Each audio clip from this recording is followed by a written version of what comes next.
সংসারের প্রতি এবং পরিবারের প্রতি ভালোবাসার একটি বহিঃপ্রকাশ কি জানেন? সংসার গুছিয়ে রাখা। আসসালামু আলাইকুম। দেশে কিংবা দেশের বাইরে, কাছে কিংবা দূরে, যে যেখান থেকে আমার ভিডিও দেখছেন সবাই কেমন আছেন? আশা করি আল্লাহর রহমতে সবাই ভালো আছেন এবং সুস্থ আছেন। আলহামদুলিল্লাহ আমিও আমার পরিবারের সবাই ভালো আছি। ভিডিওর শুরুতে আপনাদের কাছে আমার একটা রিকোয়েস্ট। ভিডিও শুরু করার আগে অবশ্যই একটা লাইক এবং কমেন্টস করতে ভুলবেন না। আপনাদের এই ছোট্ট ভালোবাসাই কিন্তু আমাকে বড় হতে সাহায্য করবে। আমার এই ভিডিও আরো ১০ জনের কাছে পৌঁছে দিবে। আর যারা ফেসবুকে আমাকে ১ম দেখছেন অবশ্যই একটা ফলো দিতে ভুলবেন না।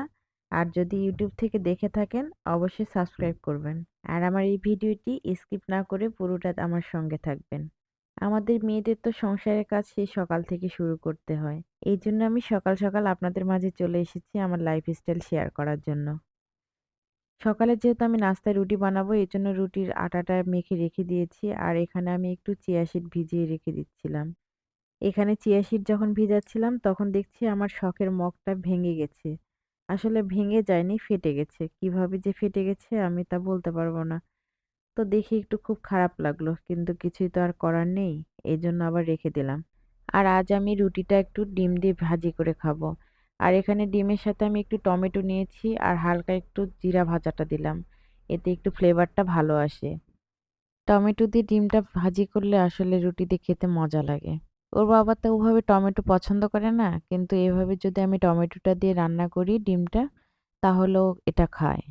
শীতের সকালে আসলে ঘুম থেকে উঠতে না দেরি হয়ে যাচ্ছে। বিছানা থেকে যেন উঠতেই মন চায় না।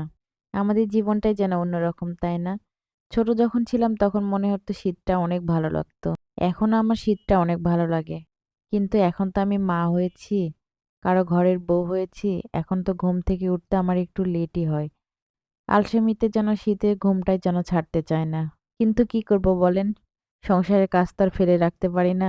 আর ওর বাবার জন্য আবার সকালের নাস্তা, আবার দুপুরের খাবার একটু রেডি করা লাগে। আর এখন যেহেতু বাবুর স্কুল নেই সেহেতু ওইরকম বাবুকে দেওয়ার প্যারাটা নাই।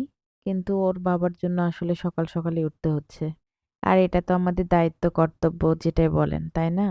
আর আজ আমি ওর বাবাকে বেশি কিছু তরকারি রান্না করে দেব না। ডিমটা একটু ভেজে দিলাম। আর সাথে আমার কিছু তরকারি ছিল ওগুলো উঠাই দিলাম। কালকের তরকারি আসলে ছিল। আর শীতের দিন না তরকারি নষ্ট হতে চায় না তো। এক তরকারি রান্না করলে যেন ২ দিন থেকে যাচ্ছে। আর যতই অল্প করে তরকারি রান্না করি তরকারিটা যেন শেষও হতে চায় না। শীতের দিনে যেন বেলাটা এত ছোট হয়ে গেছে, কখনকার খাবার কখন খাচ্ছি ঠিক মনেই থাকছে না। সকালের নাস্তাটাও তো ঠিকমতো টাইমেই হয়। কিন্তু দুপুরের খাবার দেখতে, দেখতে মনে হয় যেন বিকেলে খেয়ে ফেলছি। এরকম হয়ে যাচ্ছে। আর বাবুদের তো ঠিকমতো ওদেরকে খাওয়াই। কিন্তু নিজের খাবারটাই যেন ঠিকমতো টাইম অনুযায়ী খাওয়া হচ্ছে না। আর আমরা বাড়িতেও যেহেতু ২ টা মানুষ সেহেতু ওইরকম তরকারি যে খুব বেশি লাগে সেটাও না। এইজন্য এই শীতে একদিনের তরকারি রান্না করলে মনে হচ্ছে ২ দিন চলে যাচ্ছে। যেরকম খাওয়াটা ঠিকমতো হচ্ছে না সেরকম তরকারিটাও বেশি, বেশি রান্না হয়ে যাচ্ছে। আসলে সবজি যখন রান্না করি না মনে হয় যে এটা একটু বেশি করে খাবো আজকে। এরকম কি যে একটা প্যারার মধ্যে চলে যাচ্ছে। এদিকে আমার নাস্তাটাও রেডি হয়ে গেছে। এইজন্য আবার নিয়ে এসে সব টেবিলে সাজায় রেখে দিচ্ছিলাম। ওর বাবা তো নাস্তা করবে। আর বাবুরাও তার সঙ্গে আরকি। আমার মেয়েকে দেখেন কি সুন্দর করে খাওয়ার জন্য অস্থির হয়ে গেছে। ওরা নাস্তাটা শেষ করে আমি আবার সবকিছু গুছিয়ে রেখে দিচ্ছি। আসলে আমরা প্রতিটি মেয়েই চাই কিন্তু একটা সাজানো গোছানো সংসার, তাই না? আমার ছোটবেলা থেকে ঘর সাজাতে খুব ভালো লাগে। আমি সবকিছু সাজিয়ে গুছিয়ে সুন্দরভাবে গুছিয়ে রাখা জিনিসপত্র সঠিক জায়গায় রাখতে খুব পছন্দ করি। বাড়িঘর পরিষ্কার পরিচ্ছন্ন রাখা এগুলো আসলে আমার সংসারের প্রতি ভালোবাসা থেকেই চলে আসে। আপনাদের মাঝে যে আমি আমার লাইফস্টাইল শেয়ার করছি এইজন্য আমি সবকিছু পরিষ্কার করে রাখি আসলে তা না। এই ২ মাসে আমি আর কি গোছাবো বলেন তো? কারো কোনো কিছু দেখে যে আমার কোনো কিছু ইচ্ছা করে সেটাও না। আমার যখন মনে হয় আমার বাসাতে এটা লাগবে তখন আমি সেটা কিনি। যার লাইফ ডিপেন্ড করে কি জানেন? ছোটবেলা থেকে বেড়ে ওঠা। আসলে আমি ছোটবেলা থেকে সবকিছু সাজিয়ে গুছিয়ে দেখে অভ্যস্ত তো এইজন্য হয়তোবা আমার মধ্যে সেটা কাজ করে।